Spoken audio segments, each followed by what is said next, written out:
অনেক দিন আগের কথা। এক দূর দেশে ছিল এক ছোট্ট রাজ্য।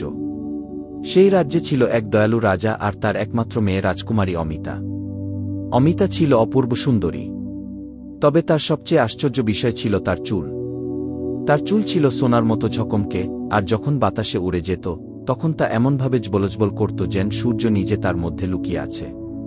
এই চুলের বিশেষত্ব শুধু তার সৌন্দর্যে নয়, এর মধ্যে ছিল এক রহস্যময় জাদুর ক্ষমতা। বলা হয়, যখনই কেউ সেই চুল স্পর্শ করত তার মন ভালো হয়ে যেত, কষ্ট ভুলে হাসি ফুটত মুখে। রাজা আর রাজ্যের প্রজারা সবাই এই চুলকে ঈশ্বরের আশীর্বাদ কি বলে মনে করত।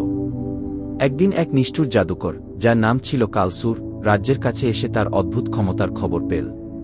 কালসুর ছিল নিজের ক্ষমতা বাড়ানোর জন্য যে কোনো কিছু করতে প্রস্তুত। সে জানত যদি সে রাজকুমারীর চুল পায় তাহলে সে অমরত্ব লাভ করতে পারবে। সেই রাতে কালসুর রাজপ্রাসাদের দিকে এগিয়ে গেল। কিন্তু প্রাসাদের চারপাশে ছিল রাজার দারুণ প্রহরা। জাদুকর তাই এক ধূর্ত পরিকল্পনা করল। সে তার জাদুর সাহায্যে নিজেকে এক দরিদ্র বৃদ্ধে রূপান্তর করল। তারপর সকালে রাজপ্রাসাদের ফটকে এসে হাজির হল।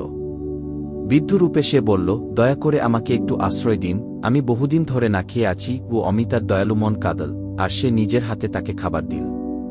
যখন অমিতা বৃদ্ধকে খাবার দিচ্ছিল তখন জাদুকর তার জাদুর জাল বিছিয়ে দিল। সে বলল, তোমার চুল যেন এক আশীর্বাদ। কিন্তু তুমি কি জানো এই চুলের সত্যিকারের শক্তি কি? রাজকুমারী অবাক হয়ে জিজ্ঞেস করল, সত্যিকারের শক্তি মানে? জাদুকর বলল, এই চুলের সাহায্যে তুমি তোমার রাজ্যকে শত্রুদের হাত থেকে বাঁচাতে পারো। তবে তার জন্য তোমাকে একটি বিশেষ স্থানে যেতে হবে। কি? জাদুকরের কথায় বিশ্বাস করে অমিতা তাকে অনুসরণ করল। কালসুর তাকে রাজ্যের সীমানার বাইরে এক ঘন অরণ্যে নিয়ে গেল। সেখানে সে তার আসল রূপ প্রকাশ করল। অমিতা ভয়ে চিৎকার করল, কিন্তু ততক্ষণে দেরি হয়ে গেছে। কালসুর তার জাদু দিয়ে রাজকুমারীর চুল কেটে নিল এবং অমিতাকে এক উঁচু টাওয়ারে বন্দী করে রেখে দিল। অমিতা যখন বন্দী ছিল তখন তার সাথে পরিচয় হল এক বনের যুবক অরণ্যের।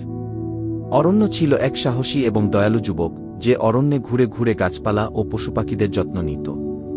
একদিন সে টাওয়ারের কাছে এসে রাজকুমারীর কষ্টের কথা শুনল।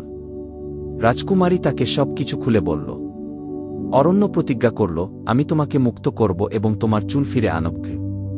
অরণ্য তার সাথে কিছু প্রাণী বন্ধুদের নিয়ে পরিকল্পনা করল। পেঁচা তাকে জানাল যে কালসুর তার চুল নিয়ে এক গোপন গুহায় লুকিয়ে আছে। সেই গুহায় পৌঁছানোর জন্য অনেক বাধা অতিক্রম করতে হবে। প্রথমে তারা অতিক্রম করল এক জাদু নদী।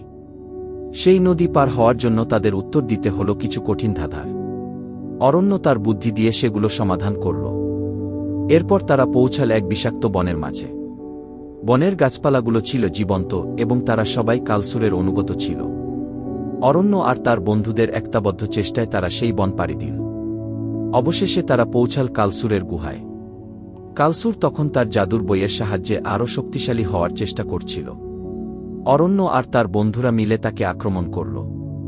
অরণ্য কালসুরের মনোযোগ অন্যদিকে ঘোরানোর জন্য তার সাথে লড়াই করল, আর পেঁচা গিয়ে সেই জাদুর চুল চুরি করে নিয়ে এল। চুল তার আসল মালিকের কাছে ফিরে আসার সাথে সাথেই চুল আবার জ্বলজ্বল করতে শুরু করল। এই জাদুর আলো দেখে কালসুর অন্ধ হয়ে গেল।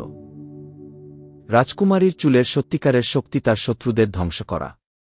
কালসুর ধ্বংস হয়ে গেল এবং তার জাদুর গুহা ধসে পড়ল। অরণ্য রাজকুমারীকে মুক্ত করল এবং তাকে রাজপ্রাসাদে নিয়ে গেল। রাজা তাদের সাহসিকতার জন্য ধন্যবাদ জানান। রাজকুমারীর চুল আবার পুরো রাজ্যকে আলোয় ভরে দিল। অবশেষে অমিতা ও অরণ্যের মধ্যে গড়ে উঠল গভীর বন্ধুত্ব। তাদের এই বন্ধুত্ব রাজ্যের সবাইকে আরও সুখী করল।